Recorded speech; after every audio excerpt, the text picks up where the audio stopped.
The CDC says infection rates are rising from what it's calling a drug-resistant nightmare bacteria, and that makes my stomach crawl right Med-Team now. doctor and infectious disease expert Dr. Ed Dominguez is live with us to talk more about this. Dr. Ed, tell us, why are they calling this nightmare bacteria, and who's at risk here? Yeah, they're calling it a nightmare bacteria because there are only 2 drugs that can treat this, at least in the United States, and they're intravenous only, and they're very expensive.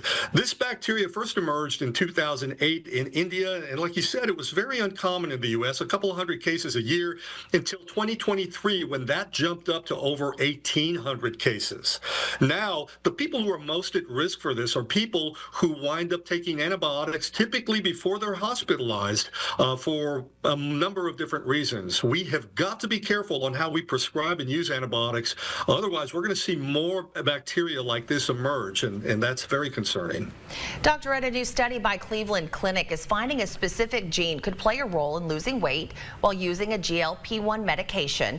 Dr. Ed, what did they find, and how could it impact the general public? A gene called neurobiчин predicted how people would respond to GLP-1 inhibitors.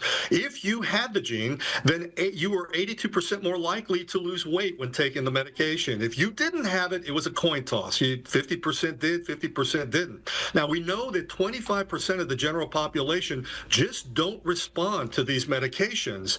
But if we can use a genetic marker like what they're describing here to predict who those people are, we can then employ other types of techniques like lifestyle changes in addition to GLP-1 to achieve success. Dr. Ed, something else here. A new study out shows drinking any amount of alcohol could increase your risk of dementia later in life.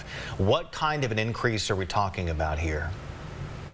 Well, we're talking about a significant increase if you're a heavy drinker. Now, what they found in this very large study at the United Kingdom and the U.S.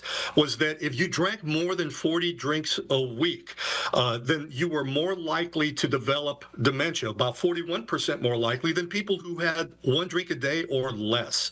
They also found, doing a genetic part of this study, Blake, that if you had genes that predicted that you might be a heavy drinker later in life, then your risk of dementia was also much higher.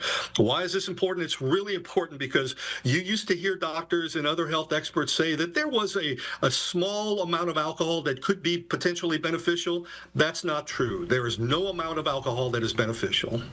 All right, Dr. Ed, a lot of people drink to forget, but this is not what they're after here, so something to keep an eye on. Dr. Ed, thanks a lot. Thank you. It is almost that